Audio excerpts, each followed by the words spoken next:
Don Pepe, otra vez, como suele ocurrir cuando viene a Juárez, inmediatamente casi derecho al programa, ¿no? Sí, no, pues afortunadamente hubo la oportunidad de estar aquí en Juárez después ya de varios meses, desde diciembre que no me daba una vuelta por acá.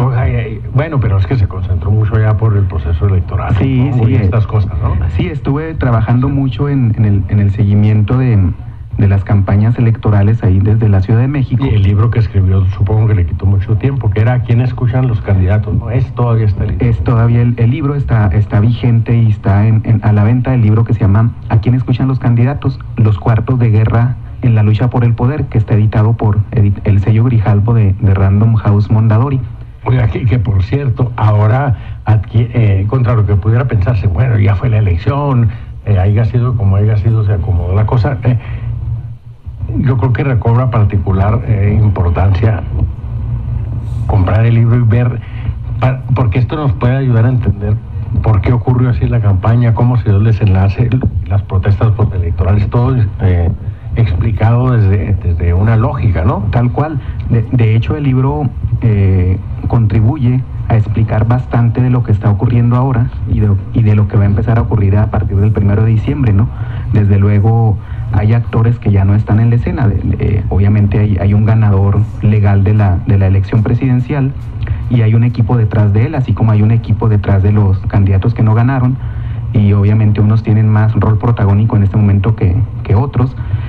En el libro se narra cómo funcionan sus estrategias, no solo de campaña, sino de ejercicio del poder, tanto de Enrique Peña Nieto como de los demás. Obviamente tiene más interés ahora todo el espacio dedicado a Enrique Peña Nieto, precisamente porque se dibujan no solo las estrategias, sino quienes están detrás de la toma de decisiones. Y se puede saber hacia dónde puede ir esta cosa, ¿no? Cómo se ha construido ese enramado de alianzas de Peña Nieto, el equipo que está ahora detrás de él.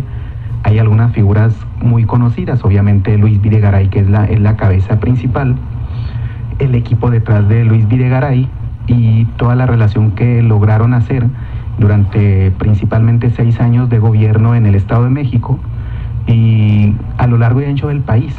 Es decir, ahora parece más sencillo explicar por qué ganó Peña Nieto con la estructura de poder y económica que estaba detrás de él, porque estamos hablando de que Enrique Peña Nieto ejerció 55,000 millones de dólares en 6 años. Es un mundo de dinero. Es el presupuesto en 6 años del Estado de México. Que es el presupuesto más grande por entidades de todo el país, ¿no? Exacto. Entonces, nada más con la pura derrama económica en obras, no solo en el Estado de México, sino en lo que logró desparramar a muchas partes del país, a empresas constructoras, a grupos económicos de diferentes ramas de la economía.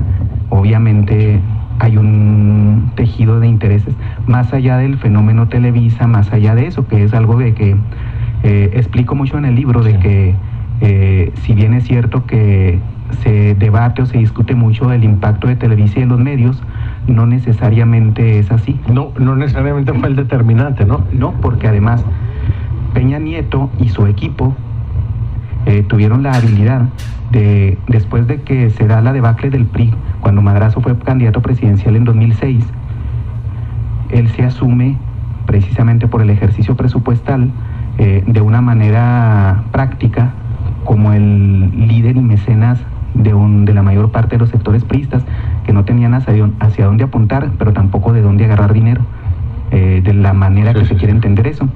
Pero también lograron hacerse, no, más allá de la coordinación del grupo parlamentario del PRI en la Cámara de Senadores y en la de Diputados, de la Comisión de Presupuesto y Cuenta Pública.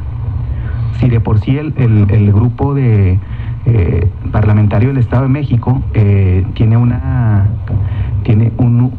alto número de integrantes, pues nada más llegaron a ser casi 100 diputados peñistas, aparte de los 40 del Estado de México. El grupo que tomaba las decisiones es el grupo de Peña Nieto. ¿Qué significa eso? El Luis Videgaray, y ahí empieza a notarse su importancia o la estrategia de la cabeza de grupo, era el que definía la mayor parte de los presupuestos que se asignaban a los estados. Muchos gobernadores y alcaldes iban con Peña Nieto o con Videgaray más que con la Secretaría de Hacienda o con el presidente Felipe Calderón, a solicitarle dinero para que se autorizara, a través obviamente siguiendo las reglas y todo eso, que obviamente se hicieron expertos en cómo facilitar el flujo de recursos a los estados a través del presupuesto de egresos de la Federación. Sí, y si bien es cierto que a Televisa mayormente le correspondió la tarea de trabajar las percepciones, ¿no? De instalar en la mente nacional que Peña Nieto iba a ser el presidente y no había ninguna otra posibilidad, ¿no? Que ese era el escenario y se trabajó paciente y larga, sostenidamente sobre ello, ¿no? Ya cuando la gente se rebela contra el trabajo de Televisa, el resultado estaba tan cercano a la elección, ¿no? Un mes y medio antes de la elección ya no alcanza a desmontarse todo este trabajo mediático, ¿no? Es una parte porque... Sí, pero a eso iba, don Pepe. O sea, es decir, a Televisa le correspondió todo el trabajo de la construcción mediática de la candidatura y el montar esta matriz comunicacional en la mente de los electores, pero eso no fue el trabajo fundamental que se hizo, sino que también al mismo tiempo se estaban desarrollando nexos, estructuras con los hombres del poder económico, con los actores fundamentales del poder político y con quienes tenían funciones institucionales que en 20 estados, una veintena de gobernadores del PRI, ¿no? Así que carecían de un líder común. Se fue haciendo todo este entramado, de suerte que era ya muy difícil, ¿no? Salvo que se hubiera dado una votación muy copiosa del 80%, revertir lo que ya se había elaborado, ¿no? Y preparado. Exactamente, pero además existe de manera paralela la construcción de una estructura paralela que hizo el equipo de Peña Nieto desde que era gobernador él, que se llamaba Estrategia Política Nacional. Entonces, ¿por qué hicieron eso?